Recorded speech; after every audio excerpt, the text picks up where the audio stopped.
Friends, welcome back to Rivas world. இன்னைக்கு நம்ம ரிவாஸ் வேர்ல்டில் என்ன வீடியோ அப்படின்னு பார்த்தீங்கன்னா, ரொம்ப சாஃப்டாகவும் அண்ட் டேஸ்டாகவும் இருக்கக்கூடிய ஒரு ஆப்பம் ரெசிபி தான் நம்ம இன்னைக்கு பார்க்க போகிறோம். அதுவும் இந்த தேங்காய் பால் கூட நீங்கள் இந்த ஆப்பம் சாப்பிடும்போது அவ்வளோ டேஸ்டாக இருக்கும். கண்டிப்பாக நீங்களும் ட்ரை பண்ணி பாருங்க. இப்போ ஆப்பம் எப்படி செய்யறதுன்னு வீடியோக்குள்ள போய் பார்க்கலாம். இப்போ அரிசி பார்த்தீங்கன்னா நான் பச்சரிசி எடுத்துக்கிறேன். இந்த மெஷர்மெண்ட் கப்பில் ஒரு 2 கப் அளவுக்கு பச்சரிசி எடுத்துக்கிறேன். 1 டேபிள் ஸ்பூன் அளவுக்கு உளுத்தம்பருப்பு. இந்த அளவு வந்து உங்களுக்கு கரெக்டாகவே இருக்கும். சில பேர் பார்த்தீங்கன்னா உளுத்தம்பருப்பு சேர்க்க மாட்டாங்க, ஆனால் உளுத்தம்பருப்பு சேர்க்கும் போது இன்னும் சாஃப்டாக உங்களுக்கு கிடைக்கும். ஸோ நான் வந்து அரிசி பருப்பு ரெண்டுமே நல்லா வாஷ் பண்ணிட்டு தண்ணி ஊற்றி வச்சிருக்கேன்.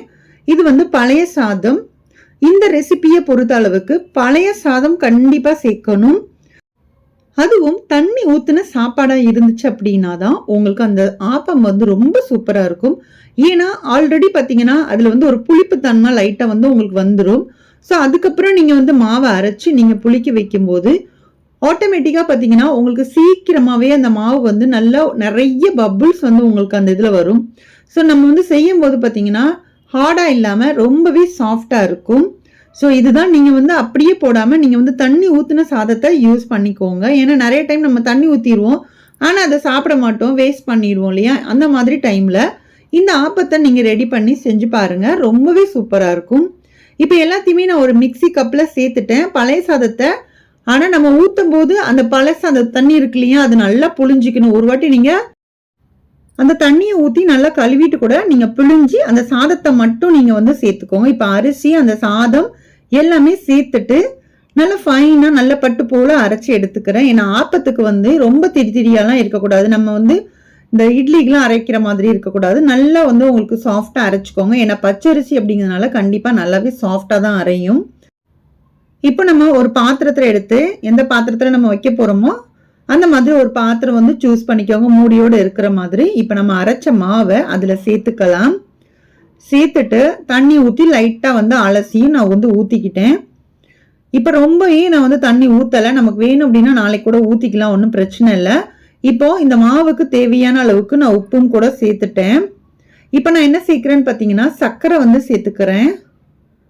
இந்த டைம்லேயே நான் சர்க்கரையும் சேர்த்து நான் வந்து ஊற வச்சுக்க போகிறேன். ஒரு டீஸ்பூனுக்கு கம்மியாக தான் நான் வந்து உப்பு சேர்த்துக்கிறேன். ஏன்னா வந்து உங்களுக்கு மாவு கம்மியாக தானே இருக்குது, அதனால ஒரு 1/2 டீஸ்பூன் அளவுக்கு தான் இருக்கும். 2 சின்ன டீஸ்பூனுக்கு சர்க்கரை வந்து சேர்த்துக்கிறேன். நல்லா கொஞ்சம் பெரிய ஸ்பூனாக இருந்தால் ஒரு 1/2 டீஸ்பூன் அளவுக்கு இருக்கும். ஸோ இந்த சர்க்கரை தான் வந்து இந்த ஆப்பத்துக்கு ரொம்ப டேஸ்ட்டும் கொடுக்கும். ஸோ இப்போ ரெண்டுமே சேர்த்து நல்லா மிக்ஸ் பண்ணி விட்டாச்சு. இப்போ இதை வந்து நல்ல ஒரு மூடியை போட்டு மூடிட்டு ஒரு 8 மணி நேரம் கிட்ட நம்ம ரெஸ்ட்டில் வச்சுக்கலாம். நீங்கள் காலையில் அரைச்சிங்க அப்படின்னா நைட் யூஸ் பண்ணிக்கலாம். நைட் அரைச்சோம் அப்படின்னா நீங்கள் காலையில் பிரேக்ஃபாஸ்ட்டுக்கு வந்து யூஸ் பண்ணிக்கலாம். இப்போ மறுநாள் மூடி திறந்து பார்த்தாச்சு. இப்போ எப்படி இருக்குது பாருங்கள், மாவு வந்து மற்ற இட்லி மாவு மாதிரி உங்களுக்கு நல்லா பொங்கி போயெலாம் இருக்காது. ஆனால் அதில் உங்களுக்கு பபிள்ஸ் வந்து நல்ல ஃபார்ம் ஆகிருக்கிறது மட்டும் உங்களுக்கு நல்லாவே தெரியும்.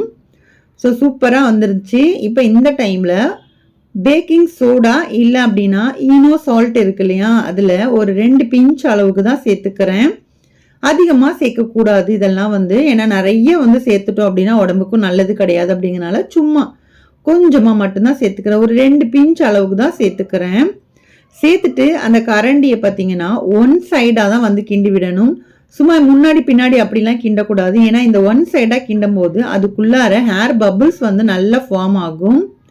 இப்போ உங்ககிட்ட ஆப்பம் கடாய் இருந்தால் நீங்கள் அந்த கடாய் யூஸ் பண்ணுங்கள். என்கிட்ட ஆப்பம் கடாய் இல்லை, நான் வந்து எப்பயுமே தோசை கல்லில் தான் ஊற்றுவேன். அப்படிங்கிறதுனால இப்போ தோசை கல் நல்லா சூடானதுக்கப்புறமா ஊற்றிக்கிட்டேன். ரொம்ப போட்டு தேய்ச்சிலாம் விட வேண்டாம், நம்ம தோசை மாதிரி தேய்க்கக்கூடாது இந்த ஆப்பத்துக்கு மட்டும்.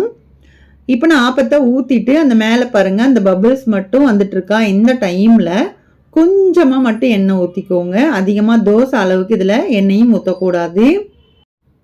இப்போ அந்த கல்லில் ஒட்டாமல் வரணும் இல்லையா, அதுக்காக மட்டும்தான் சும்மா லைட்டாக ஒரு 2-3 ட்ராப் அளவுக்கு தான் எண்ணெய் வந்து சேர்த்துக்கிறேன். சேர்த்துட்டு இப்போ வந்து நம்ம மேலே லேசாக வந்து அந்த மாவு ஃபுல்லாக பார்த்தீங்கன்னா வேகுதா. இந்த டைமில் ஒரு மூடியை போட்டு நம்ம மூடி வச்சிடலாம். நீங்கள் ஆப்பம் கடாயில் வந்து செய்கிறீங்க அப்படின்னா நீங்கள் முதலே கூட மூடிக்கோங்க, ஒன்றும் பிரச்சனை இல்லை.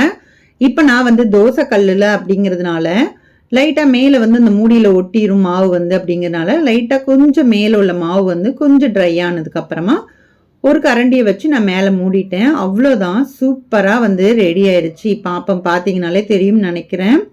அந்த ஓரத்தில் எல்லாமே வந்து நல்லா வந்து கலர் வந்து மாறி நடுவில் ஃபுல்லாக பார்த்தீங்கன்னா அந்த ஹேர் பபிள்ஸ் வந்து நல்லாவே நிறைய ஃபார்ம் ஆகிருக்கும். ஸோ அப்போ தான் உங்களுக்கு அந்த சாஃப்டாக இருக்கும். நம்ம வந்து மேலே அந்த தேங்காய் பால் விடும்போது நல்லா ஊறி போய் சாப்பிட்றதுக்கு நல்ல டேஸ்ட்டாகவே இருக்கும். இப்போ நான் இன்னொரு ஆப்பமும் ஊற்றி காமிச்சிடுறேன்.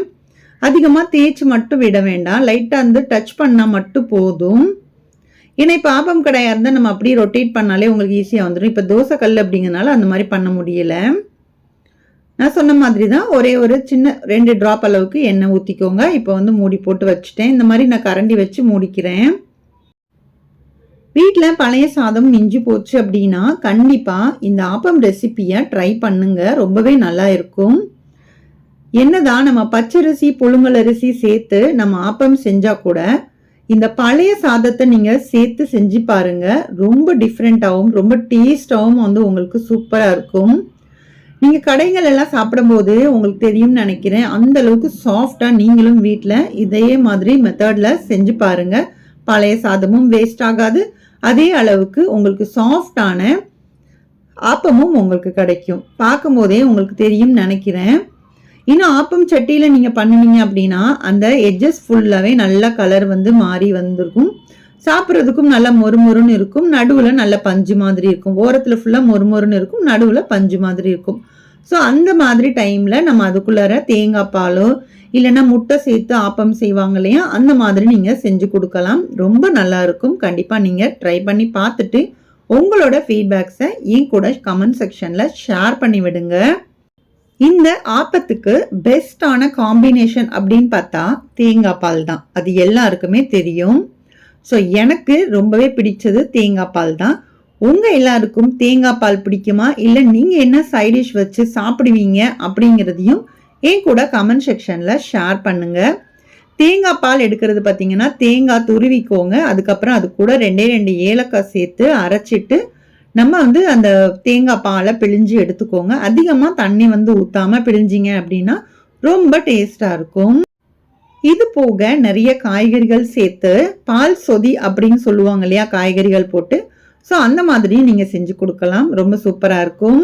இந்த வீடியோ உங்களுக்கு பிடிச்சிருக்கும் அப்படின்னு நான் நினைக்கிறேன். வீடியோ பிடிச்சிருந்துச்சு அப்படின்னா வீடியோவுக்கு லைக் கொடுக்க மறக்காதீங்க. ஏன்னா நீங்கள் கொடுக்குற லைக் தான் எனக்கு ஒரு மோட்டிவேட்டாக இருக்கும். இது வரைக்கும் நம்மளோட ரிவாஸ் வேர்ல்ட் சேனலை சப்ஸ்கிரைப் பண்ணலை அப்படின்னா ப்ளீஸ் சப்ஸ்கிரைப் பண்ணிட்டு சப்போர்ட் பண்ணுங்க. உங்கள் ஃப்ரெண்ட்ஸ் அண்ட் ஃபேமிலிஸ் கூட முடிஞ்ச அளவுக்கு ஷேர் பண்ணியும் விடுங்க. நெக்ஸ்ட் ஒரு இன்ட்ரெஸ்டிங்கான வீடியோவோட மீண்டும் உங்களை வந்து சந்திக்கிறேன். பாய், தேங்க்ஸ் ஃபார் வாட்சிங்.